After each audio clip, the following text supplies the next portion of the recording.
Bonjour à toutes, bonjour à tous, bienvenue sur Exprimez-vous, je suis Nolwenn et j'ai plaisir à vous guider dans votre développement personnel et professionnel.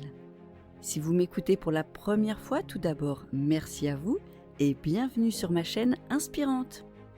Vous êtes dans la série que j'ai dédiée à l'art oratoire. Découvrons dès à présent la partie 4. Pour réussir vos prises de parole en public, vous devez vous perfectionner sur les 6 ingrédients qui composent la recette d'un bon orateur. Le premier ingrédient, c'est l'intention. L'intention, c'est ce qui motive la prise de parole. Ensuite, il y a la posture, c'est ce qu'on appelle la verticalité de l'orateur. Le troisième ingrédient est le regard. Il accompagne l'intention. Vient ensuite le souffle, c'est la respiration abdominale et c'est de celui-ci que nous allons parler aujourd'hui. Le cinquième ingrédient de l'orateur, c'est la voix projetée, c'est même l'outil principal de l'orateur. Et enfin, nous avons le geste juste, c'est tout ce qui concerne la communication non verbale. J'aborde ces ingrédients dans 6 podcasts différents et dans celui-ci, je vais mettre l'accent sur le 4e qui est le souffle, comme je vous le disais. Nous allons donc parler de respiration abdominale. La puissance de la voix, qu'elle soit forte ou piano, trouve son origine dans la respiration abdominale. Pour avoir du souffle, vous devez utiliser la respiration par le ventre, avoir les épaules basses et ne surtout pas bloquer l'air au niveau des poumons. C'est votre ventre qui conserve l'air. Cette respiration abdominale permet non seulement d'éviter d'épuiser vos cordes vocales, mais aussi de mieux projeter votre voix, qui sera ainsi mieux perçue par votre auditoire. Cette respiration, j'en ai bien conscience, est contre-intuitive.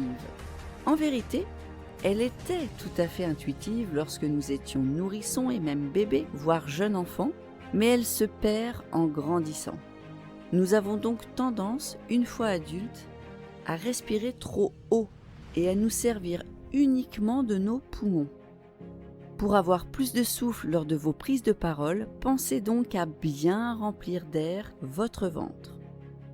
Comment se pratique la respiration abdominale ? Pour vous entraîner et sentir que cela fonctionne bien, je vous conseille de poser votre main sur votre ventre et d'inspirer lentement en gonflant votre abdomen. Bloquez environ 2 secondes et expirez par le nez lentement en rentrant complètement le ventre. Réalisez le plus possible de respiration abdominale, en pleine conscience bien sûr, pour vous habituer à respirer à nouveau par le ventre. Avec beaucoup de pratique, cette respiration ventrale redeviendra naturelle et intuitive. Ce que permet également la respiration abdominale, c'est de mieux faire fonctionner notre système respiratoire et de développer l'amplitude de nos poumons. Alors n'hésitez plus, retrouvez vos réflexes d'enfant et pratiquez la respiration abdominale lors de vos prises de parole. Je vous invite maintenant à découvrir les 5 autres podcasts qui vous permettront d'exceller dans la prise de parole en public. Je vous souhaite de vous perfectionner et de devenir des orateurs d'exception.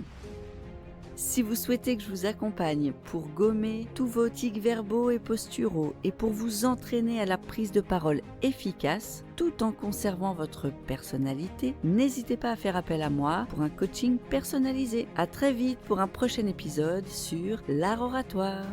Merci à toutes, merci à tous pour votre fidélité. À bientôt sur Exprimez-vous, votre chaîne de développement personnel et professionnel.